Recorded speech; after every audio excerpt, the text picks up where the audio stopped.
শিক্ষার্থীরা welcome to our channel. যারা আজকের এই চ্যানেলে আছো দেখতে পাচ্ছ যে এই বইটা হচ্ছে ক্লাস 11-এর বাংলা শিক্ষক অর্থাৎ ডক্টর অমল পালের যে রেফারেন্স বই বলতে পারো ক্লাস 11-এর ফার্স্ট সেমিস্টারের সেই বইটা। তো এই বইটা সম্পর্কে একটু রিভিউ দেবো, তোমরা কিন্তু ভিডিওটা অবশ্যই শেষ পর্যন্ত দেখো। তো চলো প্রথমে বলে দিই, বইটার নাম দিয়েছে হচ্ছে বাংলা শিক্ষক। লেখকের নাম সকলে জানো, সেমিস্টার 1 ক্লাস 11-এর জন্য। সো এই বইটা বলে দিই, এই বইটা কিন্তু বিগত 2 বছর বা 1 বছর আগেকার, দেখিনি। এটা কিন্তু 1 বছর আগেকার, বর্তমানে 26 সাল চলছে, 25 সালের এডিশন। তো পরিমার্জিত এডিশন হলে মোটামুটি এরকমই থাকবে। এবং 2025 সালে এটা কিন্তু লিখিত মূল্য ছিল হচ্ছে 230 টাকা। তো এটার থেকে একটু ছাড় পাবে তোমরা, যেহেতু সহায়িকা বা রেফারেন্স বইগুলোতে কিন্তু ছাড় দেওয়া হয়, তবে টেক্সট বুকগুলোতে তেমনভাবে দেওয়া হয় না। তো যাই হোক, এবার চলে আসি যে সিলেবাস। তোমরা জানো যে কী কী রয়েছে, একদম আপডেটেড সিলেবাস যেগুলো সেগুলোই রয়েছে। এবং বাংলা সাহিত্য ইতিহাস যেটা, সেখান থেকে কিন্তু সুন্দর করে সমস্ত টপিক এখানে আলোচনা করা হয়েছে এবং তার সঙ্গে সঙ্গে কিন্তু নম্বর বিভাজন এটা উল্লেখ করা আছে। এই যে পরপর সমস্ত কিছু খুব সুন্দর করে দেওয়া হয়েছে এবং তার সঙ্গে কিন্তু যে নমুনা প্রশ্ন সেটাও কিন্তু দেওয়া রয়েছে। চলো লেখার কোয়ালিটি বা কোশ্চেন কোয়ালিটি কেমন ধরি। প্রথম যদি একটা কবিতা লেখা ধরি, গল্প, সেটা পুঁই মাচা বিভূতিভূষণ বন্দ্যোপাধ্যায় লেখা। এখানে লেখক পরিচিতি এবং বিষয় সংক্ষেপ, লেখার ফন্ট খুব সুন্দর এবং খুব ছোটও না।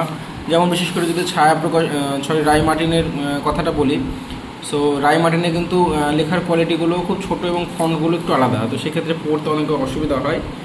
যদিও রায় মার্টিন অবশ্যই একটি স্ট্যান্ডার্ড কোম্পানি। তো এই ছায়া প্রকাশনীতে কিন্তু সেই রকম ব্যাপারটা নেই, খুব সুন্দর সহজ সরল ভাষায় কিন্তু লেখাগুলো থাকে এবং সেখানে যে শব্দার্থ বা টিকা যেগুলো একটু বুঝতে অসুবিধা হয় ছাত্রদের, সেখানে কিন্তু সুন্দর করে দেওয়া আছে। তারপরে দেখো কোশ্চেনের কোয়ালিটি কেমন, দেখো সঠিক উত্তরটি বেছে নিয়ে লেখো, মানে হচ্ছে যেটা এমসিকিউ টাইপ যেভাবে তোমাদের কোশ্চেন আসবে সেরকম কোশ্চেনগুলো এখানে দেওয়া রয়েছে। এই যে সহায় হরি চাটুর্য তার স্ত্রীকে যা দিতেন বলেছিলেন, এই যে 4টে অপশান এবং যেটা উত্তরটা দেওয়া রয়েছে এবং উত্তর কিন্তু পাশে দেওয়া রয়েছে। তো অনেক বই থাকে যে উত্তর দেওয়া থাকে না এবং লাস্টের দিকে উত্তর থাকে, সেটা ভালো, কিন্তু যারা পড়বে সেক্ষেত্রে কিন্তু একটু সমস্যা হয়, অনেকে পড়তে পারে না। তো যাই হোক, সাইডে থাকলেও কিন্তু আমরা পড়তে পারবো, হয়তো এভাবে পড়ে এভাবে যদি দেখে নিতে পারি সেক্ষেত্রে কিন্তু উত্তরটা দেখা যাচ্ছে এবং খুব একটা খাটনি হচ্ছে না। তো যেহেতু ছায়া খুব স্ট্যান্ডার্ড বই, তো তারা সমস্ত কিছু কিন্তু আর কি ভেবে চিন্তে এইগুলো করেছে এবং আমার এটা ব্যক্তিগতভাবে খুব পছন্দ যে উত্তরটা ডান দিকে রয়েছে। শুধুমাত্র এখানে উত্তর দেওয়া নেই, সে ডান দিকে রয়েছে এবং খুঁজে পেতে খুব সমস্যা, মানে প্রবলেম হবে না, এবং নিচেও দেওয়া যেতে পারে। যাই হোক, খুবই সুন্দর এই জিনিসটা করেছে।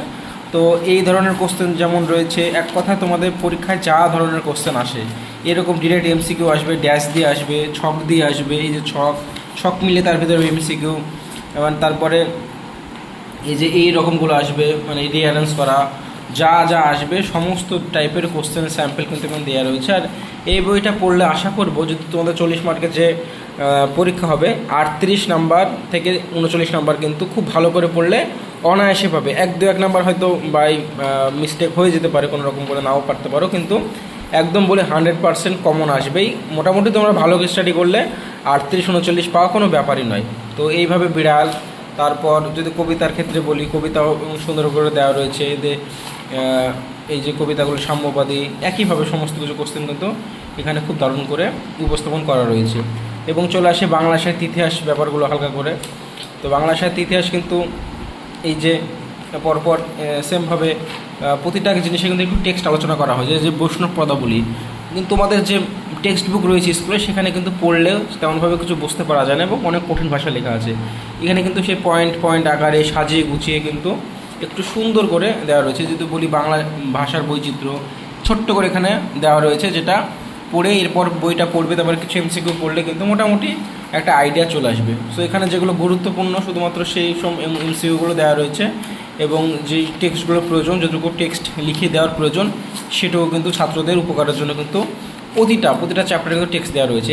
এই যে ধরছি যদি চৈতন্য জীবনী কাব্য, যে একটু টেক্সট দিয়ে শুরু করছে, টেক্সট দেওয়ার পরে তারপরে কিন্তু এমসিকিউ।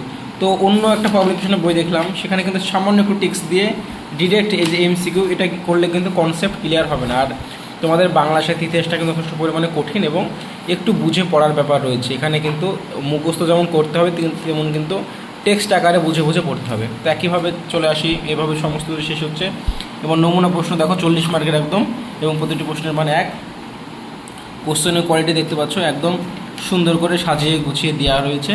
একদম যেভাবে যা পরীক্ষা আসে সেম একইভাবে। এই যে বাংলা সাহিত্য ইতিহাস থেকে দেওয়া রয়েছে যে হরপ্রসাদ শাস্ত্রী আবিষ্কৃত চর্যাপদের পুঁথির নাম কি, এই ধরনের প্রশ্নগুলো।